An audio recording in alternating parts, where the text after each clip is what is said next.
Just want to shoot this little video here.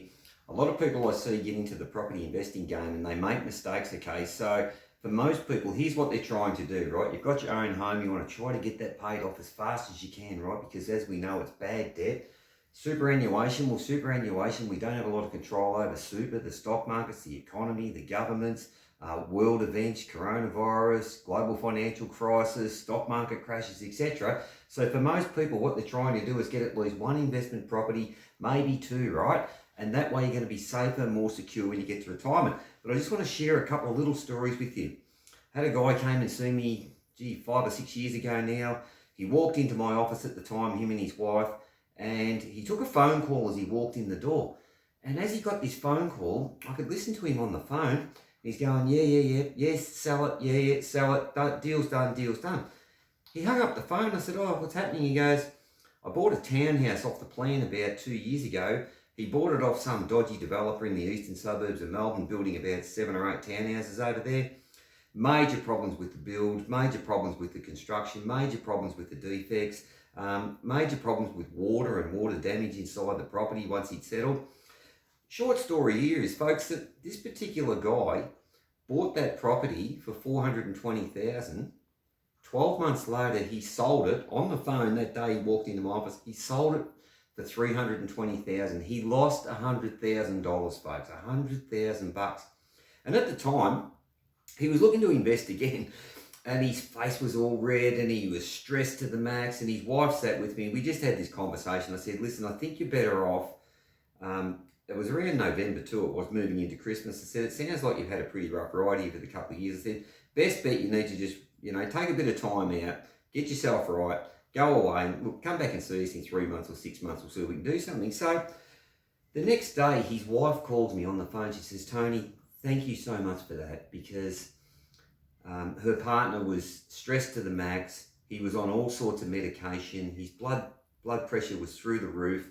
I could see it. His face was just blown up, as red as a beetroot.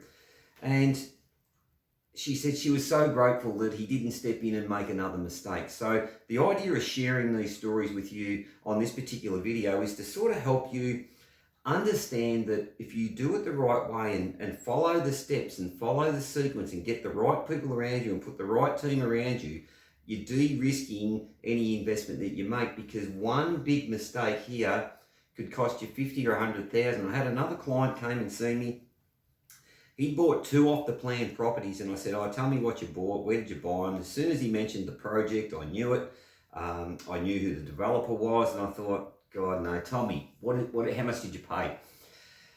Bugging me dead, right? He'd been overcharged at minimum of 70 grand, 80 grand, right? So I helped him out. He hadn't settled the properties or anything. He'd only bought off the plan. So I helped him renegotiate with the developer direct. And long story short, from losing 70,000, which he would have done, 70 grand, he got the negotiation point down to a point where he could walk out of the contracts, but it was going to cost him at least 20,000. Now, at the time I said, keep going, keep hammering, because you're going to get out of this, right? It won't cost you a cent, but it would have saved him 70 grand. And because he'd been in this process again for around 12 to 18 months, and it was so stressful, it was such a stressful event to him, in the end he said, look, Tony, I appreciate everything you've done. You've helped me save 50 grand. I'm just going to take a $20,000 hit and I'm going to get out, right? So he lost 20 grand and he could have lost 70,000, folks. I had another client come to me, signed into some contracts. I helped him get out of them because he'd been overcharged by at least 50,000, right? So I helped him get out of that contract. We restructured his money, restructured his finance. We actually helped him build $15,000 in extra cash flow every year going forward by restructuring the way that these other idiots have set up his loans. So the message here is very, very simple, folks. If you're listening to this and you're inside my program, fantastic, you'll be working with my team. If you're outside watching this somewhere else, make sure you've got the right team around you. Make sure you've got the right people teaching you and coaching you and educating you. And for my process, I've just got 5 simple steps, as you know. So folks, just a bit of an idea, a bit of a heads up that there are scrupulous people out there in the property industry. There are people out there who rip people off. Look, folks, I hope you do it the right way. I hope you make the right moves, because to be honest with you, property investing becomes a really enjoyable journey. Once you learn the process, once you understand the process, and once you've been through it and you do it right and you do it well, you'll enjoy that forever and a day, folks. All right, sailors, hope that helped you out. Please don't get caught out and make sure you're getting the right advice off the right people.